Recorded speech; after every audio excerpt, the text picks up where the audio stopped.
علامہ اقبال کی زندگی کے چند گمشدہ اوراق کی داستان ہے، بڑی توجہ اور تحمل سے سنیے گا۔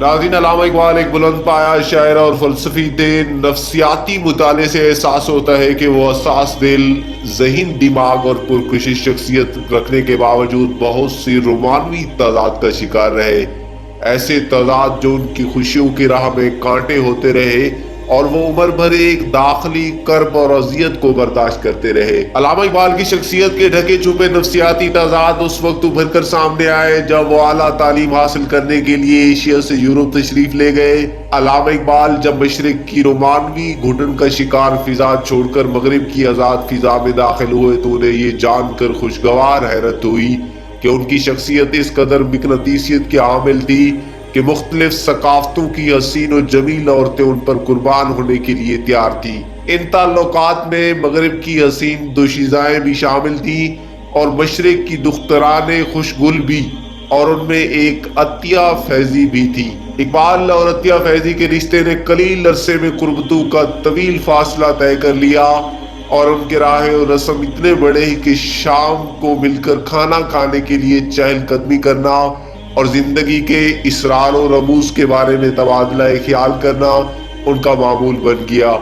اقبال عطیہ فیضی کے حسن و جمال کے ہی نہیں، ان کی ذہانت اور قابلیت سے بھی متاثر تھے۔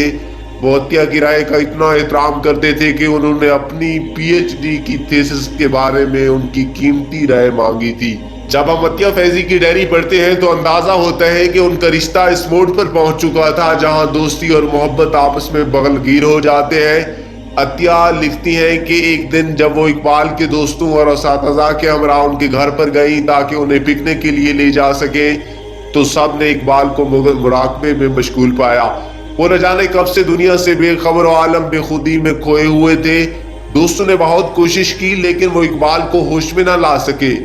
آخر عطیہ فیضی نے باقی دوستوں کو باہر بھیجا اور اپنی بے تکلفی اور اپنیت کا سہارا لیتے ہوئے اتنا زور سے جھنجھوڑا کہ وہ ہوش میں آ گئے۔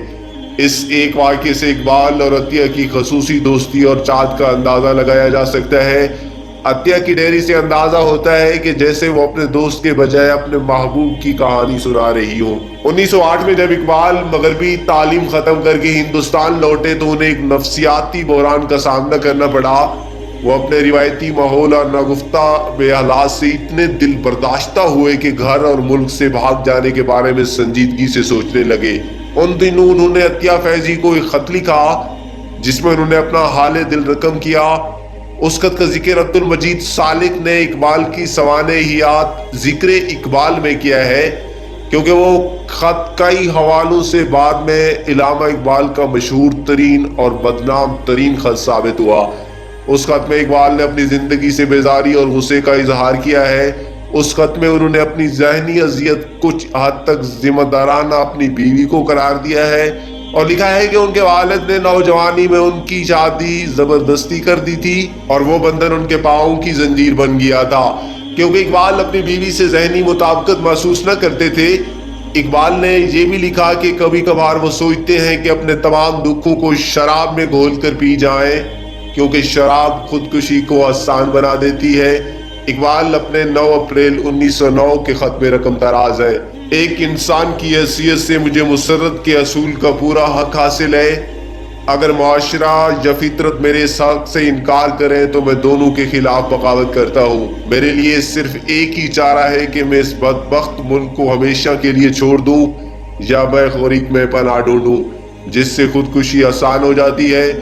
کتابوں کے یہ مرتاب جان اور بنجر اوراق مسرت نہیں دے سکتے، اور میری روح کے اعماق میں اس قدر آگ بھری ہوئی ہے کہ ان کتابوں کو اور ان کے ساتھی معاشرتی رسوم و رواج کو بھی جلا کر خاکسر بنا سکتا ہوں۔ اس خط سے صاف ظاہر ہوتا ہے کہ اقبال ان دنوں ایک شدید ذہنی بحران سے گزر رہے تھے اور ان کی ذات کی گہرائیوں میں اپنی بیوی، روایتی خاندان اور فرسودہ روایات پر مبنی معاشرے کے خلاف چھپا ہوا غصہ سطح پر آ رہا تھا، جیسے وہ اپنے دوست اور محبوب واقعہ بتا رہے تھے۔ عطیہ فیضی نے اس دکھ بھری خط کا نہایت ہمدردانہ جواب دیا اور مشورہ دیا کہ وہ ایک ماہر نفسیات سے رجوع کرے۔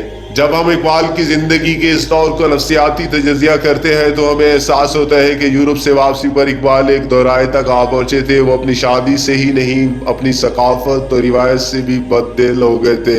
وہ ایک شدید نفسیاتی تضاد کا شکار تھے۔ ایک طرف انہیں خاندانی ذمہ داریوں کا احساس تھا اور دوسری طرف وہ یورپ کی آزاد طرز زندگی کے گرویدہ ہو گئے تھے، جس میں اور کئی معاشرتی اور رومانوی نعمتوں کے ساتھ ساتھ عطیہ فیضی کی دل منہ لینے والی قربت بھی شامل تھی۔ عین ممکن ہے کہ وہ دل کے ناحا خانوں میں عطیہ فیضی کو اپنانا چاہتے ہوں، لیکن اتنی جرأت رندانہ نہ رکھتے ہوں کہ اپنی محبت کا کھول کر اظہار کر پائے ہوں۔ انہوں نے اشارتاً تو کہا کہ وہ اپنی بیوی سے ناخوش ہیں، لیکن عطیہ فیضی بھی ایک تجربہ کار اور جاندیدہ عورت تھی۔ وہ ایک دکھی شاعر، رنجیدہ فلاسفر اور پریشان حال شوہر سے ہمدردی تو کر سکتی تھی، انہیں اپنا شریک حیات نہیں بنانا چاہتی تھی۔ انہیں اندازہ تھا کہ انہیں دوسری بیوی سے زیادہ ایک نفسیاتی معالج کی ضرورت تھی۔ عطیہ فیضی اقبال کی مداح ضرور تھیں، لیکن جذباتی اور سادہ لو نہیں تھی۔ اقبال کو جب اندازہ ہو گیا کہ عطیہ فیضی انہیں اپنا شریک حیات نہیں بنانا چاہتی، انہوں نے اس نفسیاتی بحران سے نکلنے کے لیے دوسری شادی کرنے کا فیصلہ کر لیا اور کسی کے مشورے پر سردار بیگم سے نکاح کر لیا۔ نکاح کے بعد ابھی رخصتی نہیں ہوئی تھی کہ انہیں گمنام خطوط موصول ہونا شروع ہو گئے، جس میں سردار بیگم کے کردار پر کیچڑ اچالا گیا تھا۔ اقبال ان خطوط سے اس قدر دل برداشتہ ہوئے کہ انہوں نے سردار بیگم کو طلاق دینے کا فیصلہ کر لیا۔ ابھی اقبال ان نفسیاتی اور رومانوی تضادات کی کیچڑ سے باہر نہ نکلے تھے کہ انہیں لدھیانہ سے ایک اور رشتہ آ گیا، اور وہ رشتہ وہاں کے مشہور ڈاکٹر سبحان اللہ کی بیٹی مختار بیگم کا تھا۔ اقبال کی بہن کریم بی بی نے لدھیانہ جا کر دلہن دیکھنے کی خواہش کا اظہار کیا تو علامہ اقبال مان گئے۔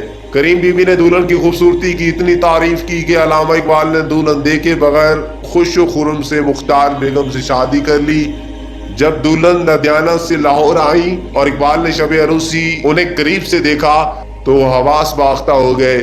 مختار بیگم بالکل خوبصورت نہ تھیں جس طرح ان کی بہن نے ذکر کیا تھا۔ مختار بیگم سے مل کر اقبال کے رومانوی خوابوں کے شیش محل چکنا چور ہو گئے۔ جب حالات کی تفتیش کی گئی تو وہ پتہ چلا کہ علامہ اقبال سے دھوکہ ہوا ہے۔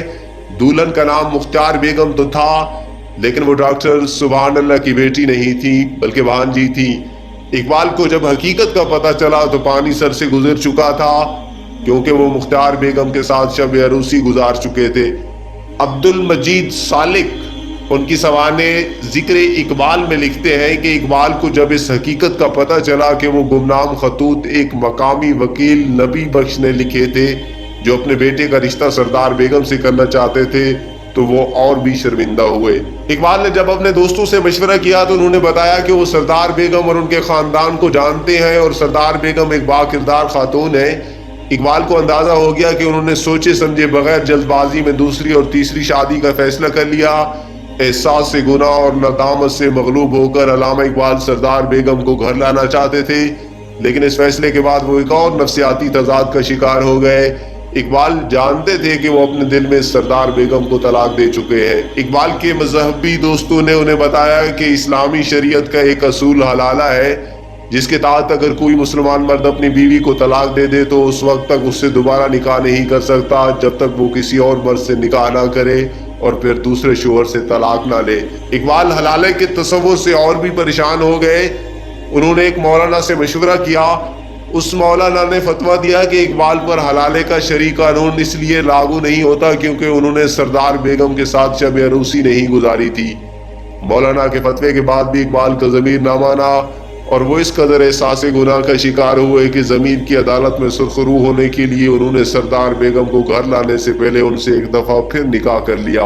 اسی طرح سردار بیگم سے دوبارہ نکاح ہوا اور اس طرح وہ ان کی دوسری اور چوتھی بیوی بنی۔ اس طرح 2 سالوں کے وقفوں کے دوران اقبال کی زندگی میں 3 شادیاں اور 2 بیویوں کا اضافہ ہوا۔ دلچسپی کی بات یہ ہے کہ جب اقبال نے اپنی دوسری اور تیسری بیوی کو اپنے گھر میں یکجا کیا تو ان کی پہلی بیگم کریم بی بی نے بھی سیالکوٹ سے اپنے بچوں آفتاب اقبال اور معراج اقبال کے ہمراہ لاہور آنے کا فیصلہ کر لیا۔